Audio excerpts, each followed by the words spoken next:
And now to talk about our module of the week, let's turn it over to Martin Anderson-Klutz, a senior solutions engineer at Acquia and maintainer of a number of Drupal modules of his own. But before I do that, let's say congratulations, Martin. This is your 1-year anniversary of hosting module of the week. Thanks, Nick. I was kind of wondering about when it was officially going to be a year, but it's been really great, and I've actually had a couple of folks in recent sort of camps and conferences that I've been at come up and tell me how much they appreciate module of the week, and so I really feel like it's a great opportunity to share the hard work that I know so many maintainers put into the projects that they maintain. They're like, you really classed up that show. Thanks for doing it. Yeah. 52 great modules. Yeah.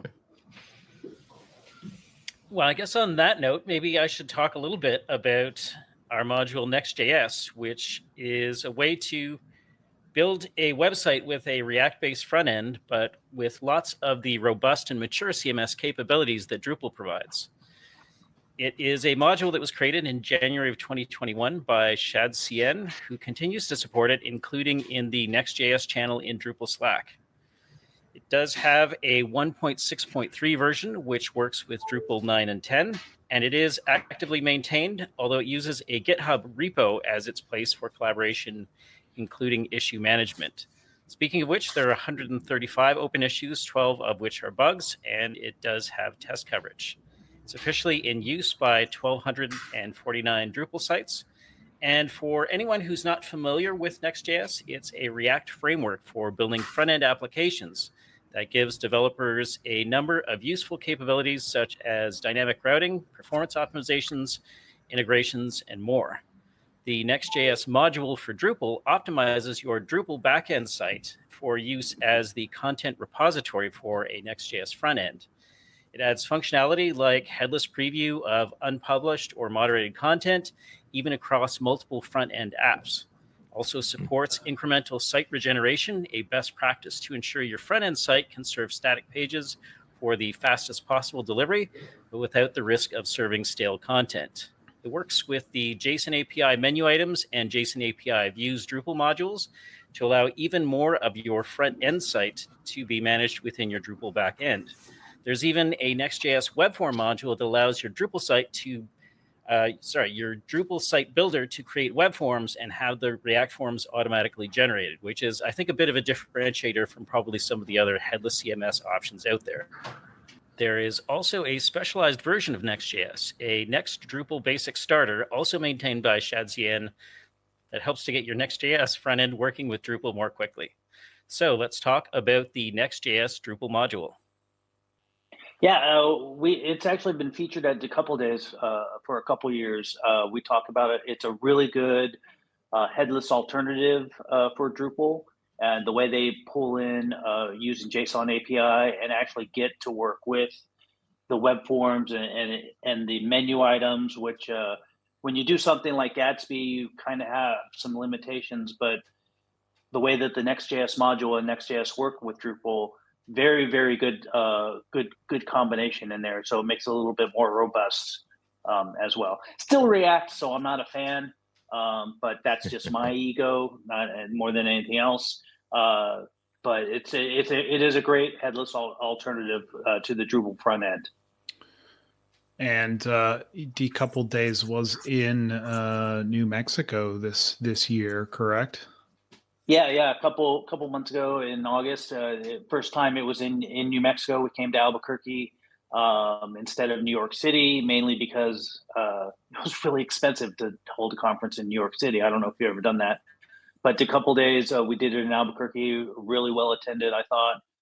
Hotel Andaluz downtown was a beautiful place. And actually, we discussed Next.js there as well. There you go.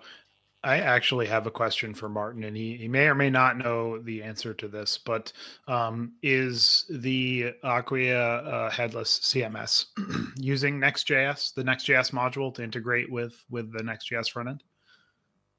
Yeah, absolutely. So the Acquia CMS headless starter kit basically adds some, I would say, Acquia specific bits to the the Next.js starter kit, which is really at its core. And even Shad CDN was one of the developers who worked on the headless starter kit for Acquia CMS. So all of it, really coming from, I would say, that same sort of, core set of skills, and Shad CDN as one of the, I think, primary drivers of the Drupal integration here.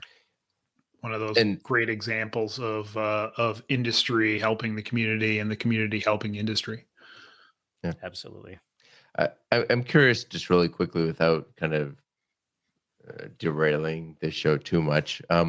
What's the advantage of Next.js over React directly? Like, what other things does Next.js itself provide that would make it attractive for a decoupled site? I think it comes with its own routing engine already embedded. You don't have to write that. It's a framework that already takes care, much like using Drupal takes care of a lot of things out of the box. With using a framework like Next.js or Gatsby, as opposed to writing all that stuff in React yourself, you get it out of the box. So it's just easier to set up. Isn't it kind of like server orchestration too? Like, it does a lot of things behind the scenes with like caching and stuff like that? Yep. And it automatically knows how to take your JSON API endpoints and set them up as content, as opposed to you having to go and make each call yourself. And that's the difference of using a framework. Okay, awesome. So, like, if I understand it correctly, Next.js sits on the node server to help support kind of that effort, and then React is just kind of the front end UI for folks. Well, so it's, Next.js, React is to Next.js what PHP is to Drupal. It's the language platform. Right. So. I'll maybe quickly add, some of our listeners may have seen a blog post a couple of years back about doing interface translations in Gatsby. I actually got inspired a few months back to make an attempt at porting that over to Next.js. And I would say optimistically, it's maybe 80%. So if there's anybody who's interested in trying to help me get that finished, I feel like decoupled interface translations for Drupal as a headless CMS would potentially be a really strong differentiator. So, do you have that on GitHub, or is that a Drupal project? I do have that on GitHub, yes. Okay, yeah. Would love to see the link to that. I'll track you down, Mark. Just bang on the wall. He's right next door. I'm kidding. He's not right next door. I'm actually at an Airbnb because I don't trust hotel Wi-Fi. So I went back to the hotel or to my Airbnb. So got it. Well, Martin, thank you as always for a wonderful module of the week, and thank you for contributing so much to the show for the last year. And enjoy DrupalCon Leo. Thanks, Nick. See you next week.